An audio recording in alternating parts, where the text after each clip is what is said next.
No, it's fantastic to be here, and it's always a pleasure to be working with the Centre for Sustainable Cities. The work that I'm going to talk about today is based on two papers that I've been working on in recent times with Judd Ormsby, who was a research analyst at Motu and is now at the Treasury, and Kate Preston, who's a research analyst at Motu. And there's two papers there that you can obtain from the Motu website if you want, that have recently been put up.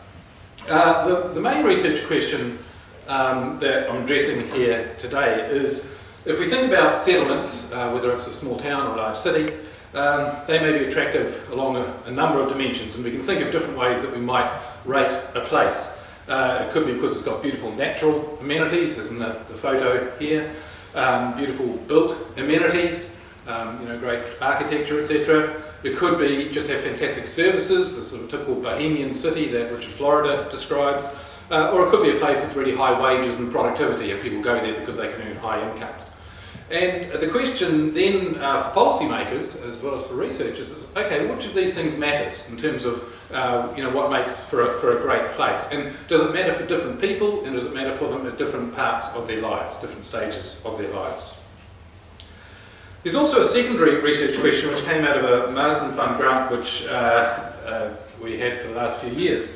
And that's looking at issues of well-being and subjective well-being in particular. And one of the areas that many people in the social sciences, including economists, have been looking at over recent years is how good a measure do we get when we ask people about their subjective well-being. And I'll give you the question in a minute, but we ask people to rate their life in terms of their life satisfaction, how satisfied are they with their lives, and we want to know as researchers whether this information has any content. Does it actually tell us anything meaningful if we ask somebody to rate themselves, are you satisfied with your life or you're not satisfied with your life? And so one of the purposes of this paper was also a methodological one to say, if we look at measures of well-being, do they actually help to predict something that's more objective in terms of, in this case, where people decide to live? So there's a policy question and a technical question, if you like. Just to give you a feel for different places and how they might rank before I get into the research itself, this is a diagram based on work by Stuart Donovan. Stuart was an engineer by trade who became a consultant and then did a master's in the Netherlands in economics and spatial issues. And he used a very famous economics paper from the States by Chen and Rosenthal to obtain measures of how different local authorities in New Zealand rank in terms of their business ranking and also in terms of their quality of life ranking. So business ranking was essentially how productive are firms when they moved to this place, and their quality of life ranking was how desirable they are. And we can see that some places are highly desirable in terms of their life ranking. In fact, the ranking is, you want to be as close to this point as possible. If you want to be ranked number one, that would be the first ranking. So this is sort of the best place, and that's the worst place up there. But we'll see a lot of places are not ranked very nicely in terms of places to live, but they're highly ranked in terms of their business ranking. On the other hand, some places are very good places to do business, but not particularly nice places to live. And to save anybody's embarrassment, I haven't put up where Auckland is and where Wellington is, but we do pretty well. And that's based on some of his work, and actually we're taking this forward, and as part of the National Science Challenge 11, now we're going to be updating this work and taking it forward. If we look at similar idea for Australia, we get another sort of idea here, similar sort of thing. This is mean subjective well-being. I'll tell you the question in a minute, but this is basically how well off you feel you are in terms of your life satisfaction. So in this case, higher up is you feel better off about life. Don't worry about the scales. And down here, this is more, you can earn more in a particular place. And you'll see, apart from a couple of outliers, such as ACT, which is not surprising, it's a nice place to live and they tax everyone else, so they get paid highly. But in balance of Victoria, you don't want to live somewhere outside of Melbourne and Victoria. But otherwise you get these groups of cities that are pretty highly paid but not great places to live, and other places which are not very highly paid but are great places to live. So we see this in both in Australia and New Zealand. We see it in other countries as well, that we get some trade-offs in places. So do you think about a place as being a good place because it's got high wages, Perth, or do you think about a place that's really nice place to live, like Adelaide, is when you're thinking about what should we be targeting in terms of a good place to live. And that takes us to a policy question which I want to address, and which I think the research that I'm going to talk about feeds into, which is should we include, for local councils, should we include wellbeing as one of the objectives for local councils? And many of you will know that in the Local Government Act in 2002, there was the Act put in what was called the 4 wellbeings: social wellbeing, cultural wellbeing, economic wellbeing and environmental wellbeing, as things that councils should be working towards to enhance each of these 4 wellbeings. And then in 2012 they were taken out of the Local Government Act, so the councils were essentially told, at least implicitly, that these things aren't really the purposes that councils should be working towards. Of course some have largely ignored that, and probably for good reason, as we'll see. But anyway, and this is an example here of sort of nice, well-being. This is actually in the Botanical Gardens. It's something that the ratepayers pay for. Council uses its resources to make sure that we have a nice environmental and other cultural, social sort of experiences there. So the outline of what I'm going to talk about in terms of the research side is some new research on those papers that I had in my front slide about internal migration, and we're actually using Australian data for this, largely because we're using the HILDA survey, which is a longitudinal survey, and much better data than we can get in New Zealand. And we'll talk about how people choose to migrate within Australia. So I'm not talking about international migration now, I'm just talking about migration within a country when people choose to move from one place to another, and how that is affected by wages of places and well-being of places, and how it affects their own wages and their well-being when they move. And then I'll use that to reflect on the Local Government Act. Just in terms of setting it in terms of longer-term literature, Ed Glaser, many of you will be aware of, is a very famous urban economist, has written an article with his colleagues saying that, well, people move to unhappy places, therefore maybe subjective well-being or life satisfaction isn't all that it's cracked up to be in terms of a measure, or at least it may be a very impartial measure. I take issue with his paper on the grounds that his was a very static view of what people value, and if one thinks about it over a life cycle perspective, we show that it's quite possible that people will choose to move to an unhappy place, if you like. They might choose to work in the mines in Western Australia so they can get lots of money and use that so that later in life they can move to a happy place, to a really nice place, and clearly enjoy their lives later on. So it shouldn't be any surprise that people do choose to work in unhappy places if that's where the high wages are for a time. And rational people will make a choice over their lifetime as to whether they'll move now to a high wage place but low amenities, or vice versa. The data we use, as I said, is from the HILDA data, the longitudinal panel data set in Australia. We have a lot of observations there, 137,000 observations over 14 years. So, we also have a particular migrant sample of people who move, and that's covering about 2,000 people who move at various times. We divide Australia up into 13 locations, and you'll see that in the map in a minute. We also have data on everybody's individual characteristics, their education, their age and gender and all sorts of things, and their location characteristics within of the places that they locate in, such as the mean wage, etc. in a place. Subjective well-being, for those who haven't come across these measures, is measured in this survey by a very standard survey in the literature, which basically says, all things considered, how satisfied are you with your life? And you're asked to rate, in this case, on a 0 to 10 scale, how satisfied you are. This comes actually after people are asked about a number of individual aspects of their life, and then all things considered, how do you feel? And so part of the reason for doing this work is to say, well, does this have any content? Does it help to predict what people actually do?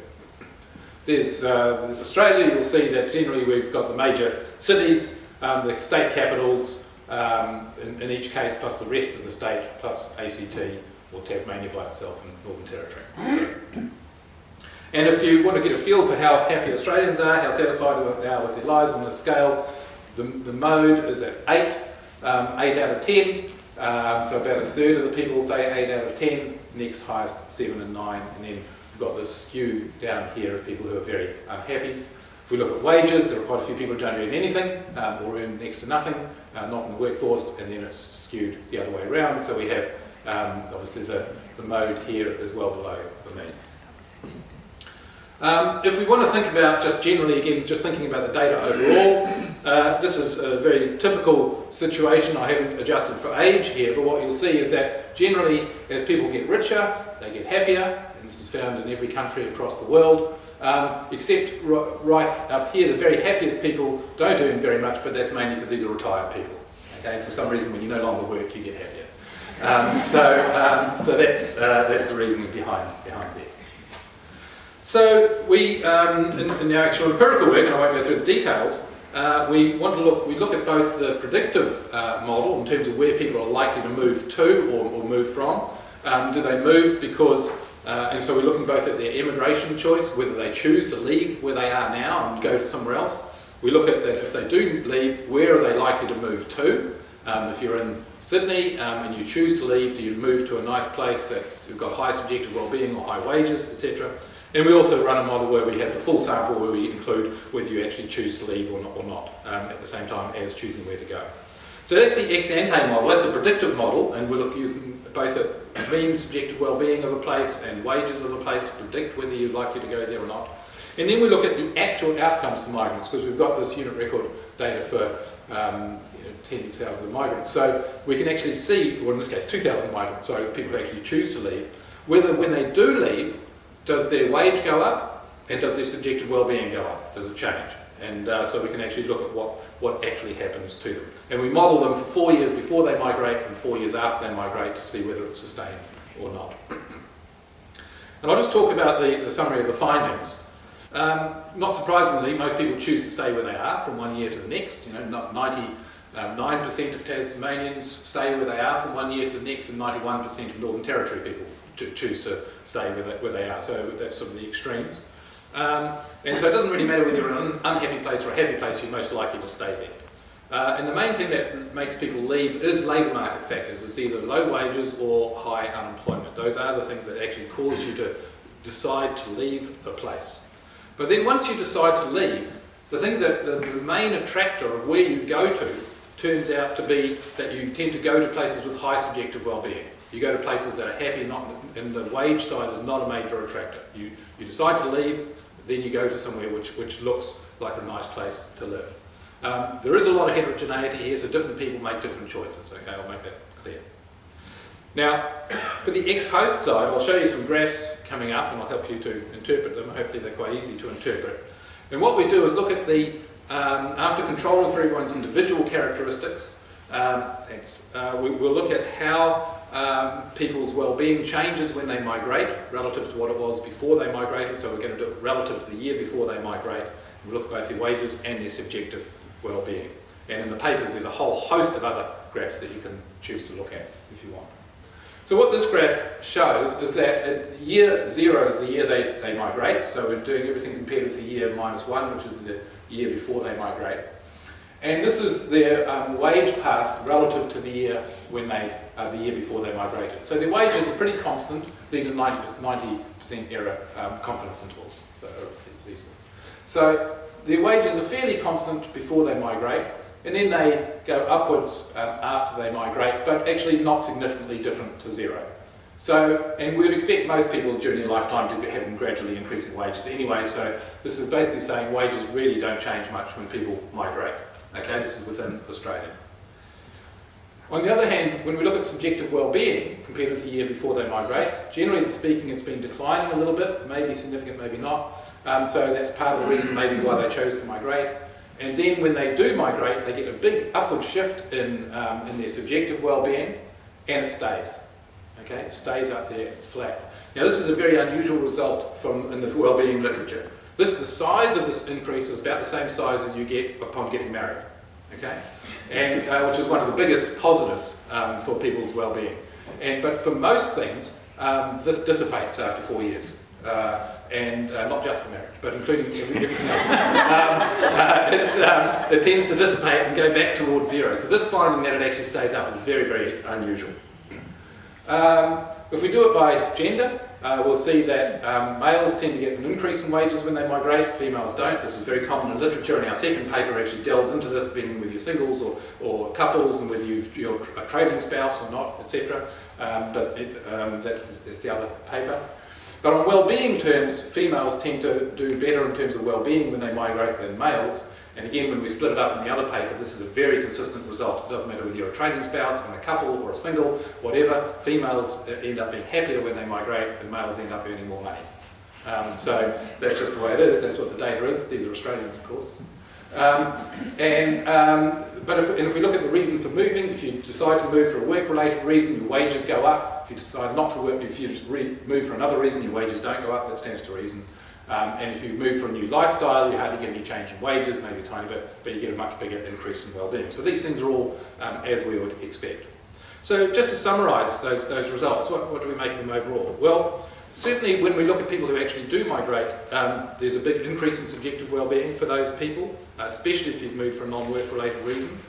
Wage gains are mainly concentrated on those who work for work-related reasons, and we find many moves that actually get a wage reduction. And of course, that's especially for people at retirement age, when their wages go down and they move at the same time. So the conclusions from the research, before I just touch back on the policy, is that subjective well-being is a really strong determinant, both as a predictive determinant and an ex post, that people do get an increase in subjective well-being when they move. So from a methodological point of view, we see some real substance in subjective well-being measures. It does help to predict what people do with an objective measure in terms of their location choice. Labour market things are still very important, so that predicts why you might leave a place, and also we see that people might stay somewhere just because there's very high moving costs. Thinking about the policy side, what we see is that high subjective well-being is a real draw card for migrants. If you want people to move into your area, you want to make sure that it's got high subjective well-being, and it's not just wages that count for people. In fact, subjective well-being counts for more. So one key policy implication that I take from this is that enhancing well-being overall, not just jobs and wages, is a fundamental role for local councils. Okay, it comes back to those nice pretty flowers that we saw in the botanical gardens before. And for me that means that when I think back on the Local Government Act changes, that the introduction of the 4 well-beings in 2002 made a lot of sense, and the removal of them in 2012 did not make sense, because these are a fundamental reason why we have councils to exist, or at least councils should be able to choose to target those things. Some places may choose not to, some places may choose to, and it's up to the local populace to decide. I can just sum up everything with somebody from 2,500 years ago, Confucius, who had this wonderful saying: there is good government when those who are near are made happy, and when those who are afar are attracted. And what we see is that Confucius really did this research 2,500 years ago and came to the same conclusion. So I'll leave you with that. Thank you.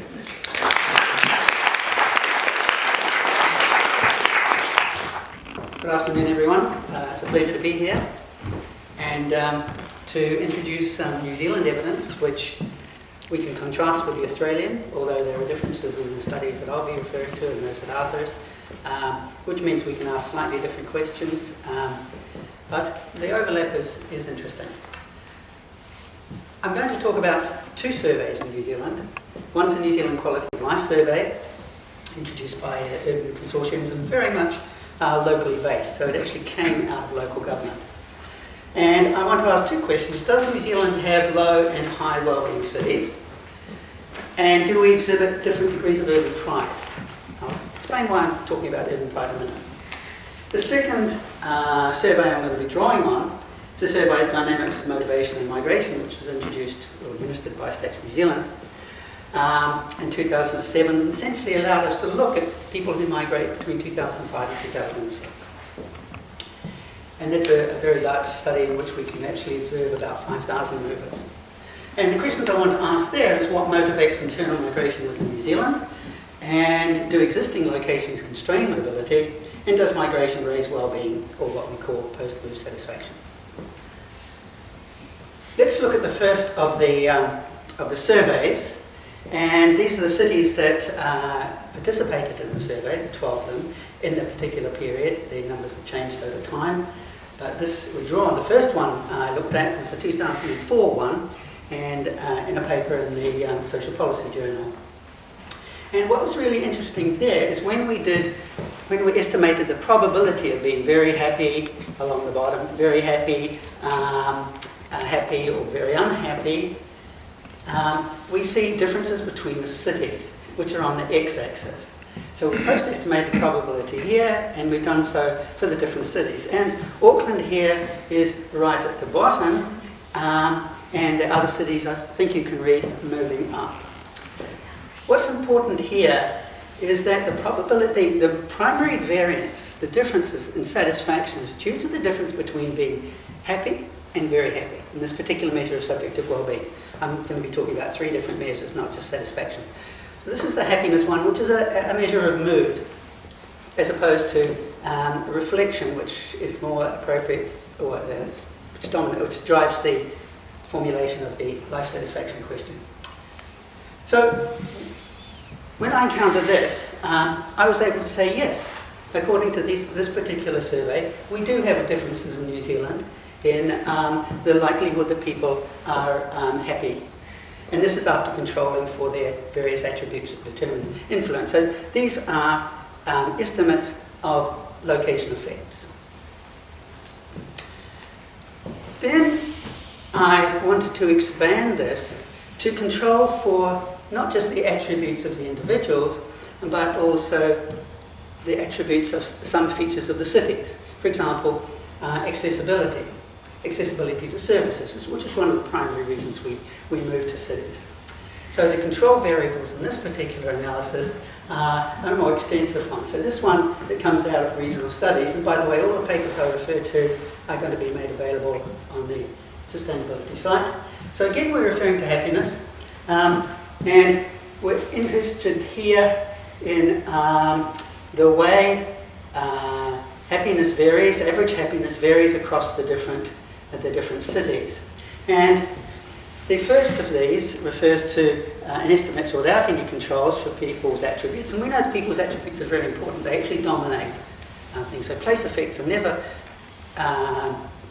very, very important. They are important, but they are dominated by, our well-being is dominated by our personal attributes and our circumstances. But when you introduce controls, like we do, we introduce social capital effects. This is people's feelings about their community, about the degree to which they trust those around them, and so on and so forth. We find that this has the greatest effect on those cities, basically south of Auckland, obviously speaking. So the difference in this last one here shows that when we take into account social capital and its effect on well-being, those features tend to play a much more important role the further south we go. And it's against the Auckland base. So all these are relative to Auckland, and all of them show higher levels of well-being relative to Auckland. And this is very similar to the results that Arthur got with respect to Sydney, and to Melbourne and Adelaide. And it's a feature that appears in virtually all the work on subjective well-being around the world in developed economies. The very largest cities have the lowest levels of well-being, regardless of how you measure well-being. So we are not unique. We're simply reflecting a well-known result. Then I moved on to the measure that Arthur's using, life satisfaction, and we get a very similar result. All the cities have higher average life satisfaction than Auckland. And when we introduce controls for social capital, the greatest effect are on the city south of Auckland. And then this survey is very rich because it has 3 measures of well-being. The first one is mood, happiness. The second one is cognitive evaluation of your whole life, or satisfaction with life. The third one, which not many surveys have, is quality of life. And this measures something again. And interestingly enough, the 3 are not highly correlated. You do a crosstab between any 2 of these, and your correlation coefficient is about 0.5. In other words, only about 25% of the variance in one can be accounted for by the other. So they're picking up quite different dimensions. You can be happy in one dimension, in one measure, and you can be not very satisfied in another. And that's very important to realise, because depending on which measure of well-being you use, so your results can differ. Okay. So what we find here is that Auckland is less poorly rated, shall we say, than the other cities. When it's the sort of income returns you get, what you can buy for your money, this result is very consistent with what Arthur was saying about the impact of wages in large economies versus the quality of life, large cities versus quality of life. So we're getting consistent results in that respect. Now, just a quick, almost digression on pride. What we've learned over the years is that people's identity is really important to them. And pride is an emotion, just like happiness. But the thing that distinguishes pride from these other emotions is that to have pride in something, you must have a stake in it. I'm proud of my son, I'm proud of my daughter. I'm not particularly proud, whatever he's done, about that man over there, because I have no stake in him. Okay? So the question I asked was, how proud are we of our cities? And do some cities invoke more pride than others? And is this in any way related to the subjective well-being differences we've seen? So I drew on the same survey, slightly later period, and this particular graph here from the paper tells us two things. It tells us, don't worry about the actual magnitude here, it's the differences which are important. It tells us that different cities do exhibit different levels of pride. Think about this as a measure of pride. And here we have Wellington. Wellingtonians are by far the most proud of their city. Well done. The length of the box measures the degree to which that level of pride varies within the city, across the walls. So not only are we proud of our city, but there's not much variance depending on where we live. Take another place like Manukau. Low levels of pride, wide variation across the city, and others. So, people are sensitive, it appears, to where they live. Now I say, and this is a lower half just by comparison. All right, so the issue is, I'll introduce this. How important is the city in which we live in determining the level of urban pride? It looks like there are differences. But there are many other things that go on to determine our level of urban pride. And the question we're asking, the question we're using, is how proud are you in the way your city looks and feels? It turns out that the city itself is not particularly important relative to all the other things that determine urban pride. How old we are, our income, our ethnicity, and so on and so forth. So I did a multi-level modelling which allows me to look at the way different attributes of people, how those effects vary by city. So does age have the same effect on pride in Wellington as it does in Auckland? Does ethnicity have the same effect in Wellington as it does in Auckland? So the multi-level model allows you to essentially look at the way the parameters differ across different cities. So I'm just going to show one example just to illustrate. This is predicted level of urban pride, and what this basically shows is that when you control for the proportion of Europeans in the city, then as that proportion gets bigger and bigger, so the levels of pride of the minority population, the European, converge. In other words, when you have a large minority population, minority only is in contrast to the majority European, you have quite wide differences in pride. So when you have large proportions, particularly of Maori and Pacific Island populations, you have quite a wide difference in the Pacific Island Maori population are proud of their cities when they're in majorities. When that majority decreases, as it does to the right, that level of pride diminishes between the two. So that's just an example of the way an attribute of the city can influence the way this particular measure of well-being diminishes. Okay, so moving on now to one that deals with, okay, 5 minutes? Okay, lovely. I want to move now on to migration. Now this is an excellent survey that hardly anyone's used. In fact, I don't know if anyone's used it, apart from possibly Alpha and me. In our you've used it. Okay.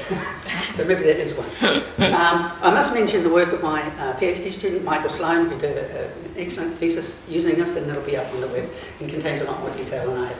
One of the nice things is a very large sample of everybody, of whom migrants make up about 5,000 people.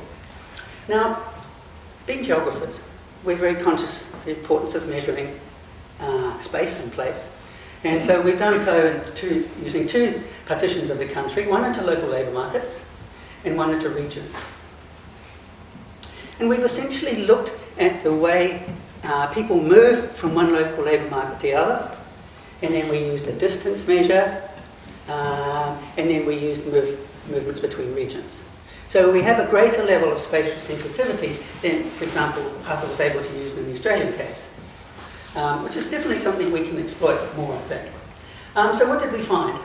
Well, the key results were as follows. This is summarising a rather complex issue. As I think Arthur found, when people move from one local labour market to another, and particularly one region to another, their incomes don't necessarily rise. Okay. And we have another question which is different, and that is whether their employment prospects are improved. They don't believe their employment prospects have improved very much either. Rather than being motivated by having the employment enhanced by internal migration, the majority of internal migrants of working age appeared to be motivated by other goals. Again, consistent. Employment remains important, however, but only insofar as the new destinations enables its continuity. You don't move to a place unless you're going to be assured you have some ongoing income, regardless of its source. You certainly don't as a working age person. And what we got the distinct feeling was when people responded to questions about why did you move, the need for income was almost so important they couldn't even mention it. They almost took it as a given. They started to think about all the other things. And those other things were far more important in terms of their responses. Family, lifestyle, overrode employment factors. So the irony is, and the title of the paper is Macro Flows and Micro Motives, the irony is that we have an economic model that is driven by people's wish to improve employment, and we see people moving to places where employment is available, and we impute from those flows motivations. Our point is that imputing motivations from flows simply on the basis that people on average move to bigger places with higher incomes is an incorrect interpretation of what's going on. I think I should be very quick on this one. We did another study and we wanted to know whether living in very deprived areas was going to, in fact, decrease your probability of moving. Well, we found it did. The interesting thing is here, and I just want to mention this to you, when we looked at movement across different NZ debt areas, we found that every cell of this matrix was full. People in New Zealand, regardless of where they start from in NZ debt terms, where they end up, they move in all sorts of different directions. I'm just going to leave that one there. Finally, this is a paper we're still working on. And it's a fascinating area because it opens up all sorts of questions about research. We found that let me start from the beginning. Movers' overall post-move satisfaction is not particularly sensitive to whether they move up or down the urban hierarchy. We thought people would be happier if they moved down as opposed to moving up. But in fact, there's not much difference. So subjective well-being do follow that pattern, but it's very, very slow difference. What really seems to be happening is that people are reweighting the various domains that go into subjective well-being. So when they find they're moving to Auckland, they have to move to a smaller house in a poorer neighbourhood, they say, right, to maintain my level of homeostasis and well-being, my set point if you like, I've got to reweight my priorities. I've got to place less weight on the place I'm living in and maybe more on the other things that Auckland has to offer. Now I think unless we understand that reweighting, we're in danger of misinterpreting or over-interpreting differences in subjective well-being. So the take-home messages are very clear quickly.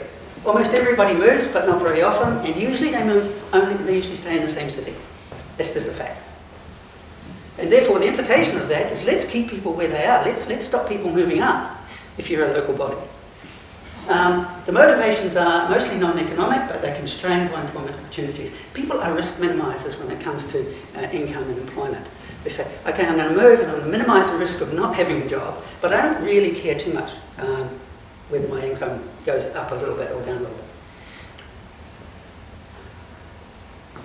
So wages and income are factors that enable people to move, but they're rarely the drivers, and I think this is consistent with what Arthur's saying. Now, what we haven't done that Arthur's done is we haven't looked at the impact of particular opportunity or alternative destination sets. People are attracted to places that give them choice, and this is the point that I think Arthur's saying again, and this reinforces the importance of the 4 well-beings. Finally, I'm going to leave with a quote as well, from someone perhaps not quite as famous, but someone who's very famous to us, and that's Stiglitz. He says, we've learned from the burgeoning literature on subject of well-being that investments in the community are unlikely to carry the force of change unless their returns can be measured. In other words, we must have the right surveys, those surveys must have the right questions, and subject experts must be brought in at the very beginning of the design of these surveys and not at the end. There are too many examples in New Zealand of subject experts who are not consulted and the survey designers make mistakes. Finally, I think it's time to form an interdisciplinary team. Psychologists, economists, geographers, sociologists possibly, and let's share what we know and get a better balanced picture. Thank you. Words, the force of change. Oh, sorry. It's not a phrase I've heard before. What do you reckon he means by it? Basically, in an evidence-based world where policy requires evidence in order to convince others, we need to be able to show that A leads to B under certain conditions.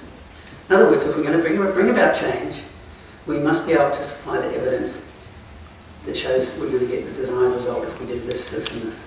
That's what I interpret this to mean.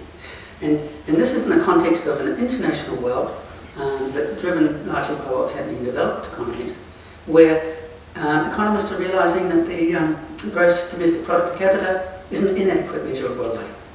If we really want to get what really matters to people, we've got to measure subjective well-being. And yes. Thanks. Would you like to? No. Okay. Red? Yeah, my name's Rev Chapman. Thank you very much, both of you, for that. And I thought they were remarkably consistent papers. What I want to focus on is the implications for the 4 well-beings and policy. As you pointed out, Arthur, the Local Government Act Amendment took out 4 well-beings. What do you think was driving ministers in doing that? Was it a lack of understanding of the importance of the other well-beings than economic? Was it a belief that perhaps that local councils couldn't actually do anything about the other well-beings and therefore you should take it out of their brief? Or some other hypothesis? And what's your reading of that? In fact, I'd be interested in both of your comments on that. Yeah, I'm not a political scientist, so take these thoughts with a grain of salt, but I think it was still at the time, Treasury now has the living standards framework, which emphasises a lot of these well-beings, if you look at their framework, but that came along after this particular change.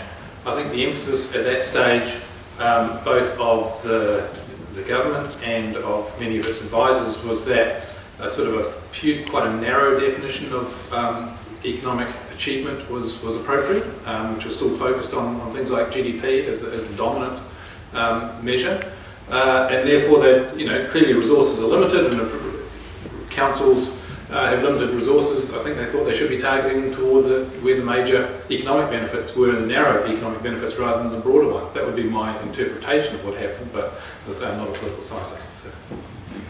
Yeah. Greg Campbell, Ministry of Transport. Just a comment on the previous comment. And I was kind of just coming out of local government and change took place. One of the,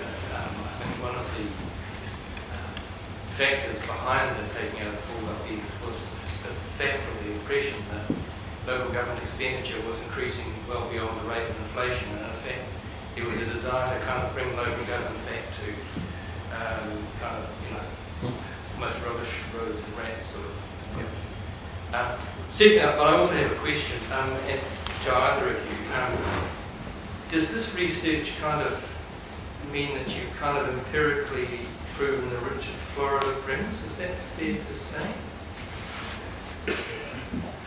Can I go on the first one just first? Because I just say there is, and I'll let Florida. Florida is almost a geographer, so I'll leave it to Philip. And just another point on that first one is there's a long-standing sort of result, I suppose, in the economic geography literature by Tibu, which is that one gets equilibria where people choose to go to different places, which and one place might highlight cultural well-being, another place might highlight economic well-being, and if you allow local authorities to have the choice of what they want to target, some will specialise in some will specialise in the other, reflecting essentially their ratepayer base or their voter base. I think one of the reasons why I left one of my last slides is saying at least councils should have the choice to do that, is if you want to have a high rating, a council with high rates and high expenditure on cultural activities, let them do it. It's up to their voters to choose that. Those people can always leave and go somewhere else. And so we will see that and we do see that people vote with their feet. So that would be one of my responses to that, but I'm leaving Richard Florida to...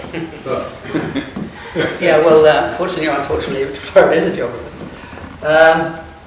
His primary concern was with the creative class and what circumstances lead to greater creativity. He wasn't particularly concerned, and still isn't, I don't believe, with well-being as such. And interestingly enough, he was conscious at one point, he admits, of the fact that by promoting the creative class, there may be distributional implications which don't actually lead to certainly a more equitable distribution of well-being. One of the reasons is because promoting the creative class often means investing in the inner city. In your outer cities, are relatively speaking not given the same attention. And actually we're living in a city in which this is the case. I beg to differ with all the social housing that Wellington's kept, and that's one of the reasons I think it's got such high well-being. But sorry, I'm not supposed to. And social housing is such a small proportion. Yes. No, it's not. Reason off from Emily. Slightly bouncing off that point, I'm interested in what you think this all means in the sense that people aren't primarily moving because of work, for how we understand forces of agglomeration, and what we're noticing in all countries that our biggest cities are kind of concentrating more and more people and activity over time. And 2 points relating to that, which I think you brought up, is how people move over their life cycle. So we're seeing young people move to the big cities because of the quality of life stuff which it brings, and then they're not leaving because of that risk minimizing aspect, and whether you think that kind of rings true. Sorry, that was... Can I just come in? Yeah, I think it's a classic case where this life cycle framework helps us think about it. If we know, people move to Auckland either as new migrants to New Zealand or else as younger people move to Auckland and older people leave. And so this is a classic case where people will have a higher income in Auckland because of the agglomeration issues that you talk about. And then where they choose to go to once they near retirement or at retirement, they go to a really nice place. And it's not, so we've seen that traditionally from retiring people. Now we're seeing it, I think, with younger age groups where Auckland's just pricing them out. And so they're deciding to leave Auckland and go to somewhere which is a pleasant place to go. So we're seeing this, big diaspora, sort of, if you like, going to Tauranga or Napier or Hamilton or whatever. Did you want to answer? No, I'm happy with that. David Preston, irrespective of whether the four well-beings are in the Act, is it realistic to expect cities to substantially differentiate their performance without an increase in their taxation base, for example, having local authority pay neutral taxes or some other forms of additional revenue? Okay. Well, local authorities have a huge base, and I think there's a confusion when local authorities say they need some other form of revenue. What all it means is that they would like to spend more, but they don't want to use more rates based as an income. And If people aren't prepared to pay more rates, then basically what they're saying is they don't actually want the expenditure on these things. I think local authorities have completely confused the picture here. If they want to raise more money, it's very, very easy to raise more money. What I guess they're saying is that their voter base is saying that it's not worth spending that money on things, and therefore they're not willing to pay for it. Well, that's what the voter base is saying. That's what they should live with. And some places will choose to be low rate, low amenities, low provision of services, and some will choose the other option. And that's what we would hope in a democratic environment. I don't think we need any extra revenue raising situation. Did the research, the Wellbeing research, throw up anything very robust on the characteristics that are within the control of councils that determine well-being? Can I just say that's the work that we're going to be looking at now for New Zealand, taking forward the work that Stu Donovan had done and sort of establishing that. Now the next year or two we're going to be looking very much at that. So some other work that I've done suggests that there are some things that are outside of the control of councils. I mean, things like sunshine, which is a worldwide result, is that people now value sunshine more than they used to. But one of the things that we want to do is to look at those sort of exactly to answer that question. So, you might have some more. Yeah, one of the really prevailing results throughout the world at different levels of government is the more people feel listened to by those who they elect, the higher their levels of well-being, other things equal. And I think both Arthur and I have come across in the work we've done that if people feel the councils are responsive to them, when the council is accessible to the ordinary person, yes, that will raise well-being. The other result is that accessibility really matters. I mean, we build cities because it brings people together and it makes us all more accessible. If a city fails to deliver on accessibility, people get very unhappy. So they're very responsive to instances where accessibility breaks down.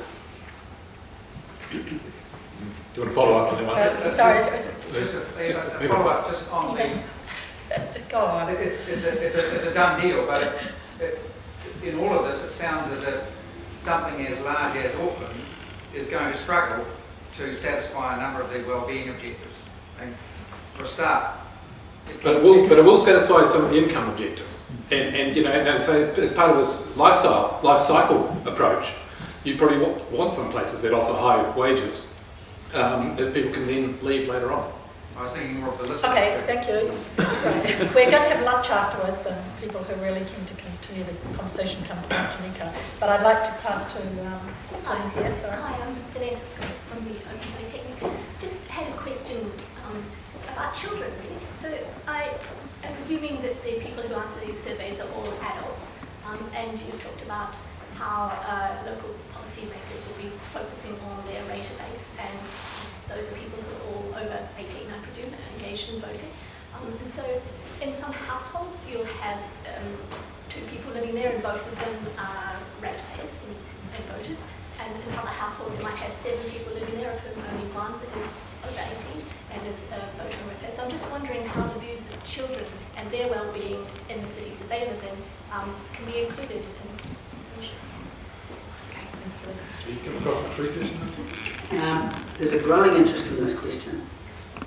There's a wonderful international survey of the well-being of children. It interviews children of a variety of ages. There's a certain threshold beyond which it doesn't work. But yeah, trying to get a feeling of what matters to them. I'm not aware of any related work in New Zealand, but I wouldn't rule it out. I know for the work which I'm doing with one of my students is looking at loneliness.